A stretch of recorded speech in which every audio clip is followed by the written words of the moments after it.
So managing my apps using my iPad. So first of all, I can go into the settings, and if I scroll down to the left hand side, you'll see some of the apps there, but there's an actual section called apps.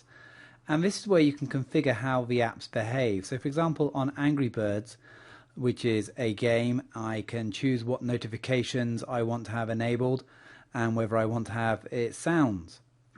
Another one perhaps is Feedly, which is a news feed. It gets a lot of interesting news articles for me, and I can configure how that works as well. So you've got a place to configure your apps in the settings.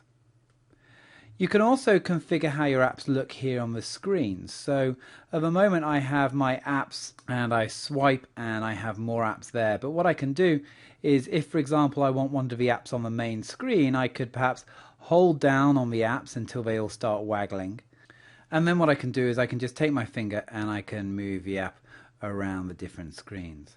Another thing I could do is I can group them together into folders. So for example, I've got a couple of games there. So what I could do is if I perhaps move one game on top of the other, what it does is it creates a folder. There we go.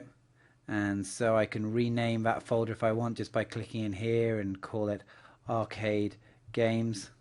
There we go, click done. And to get out of that mode, all I do is I press the home button on the outside of the iPad. And out again. So now if ever I want to go and visit that app, what I need to do is just click on the folder. If I ever want to break down that folder again, all I need to do is hold down the apps again, and all I just do is drag it out, visit the folder again, and drag it out of the folder. So managing your apps using your iPad.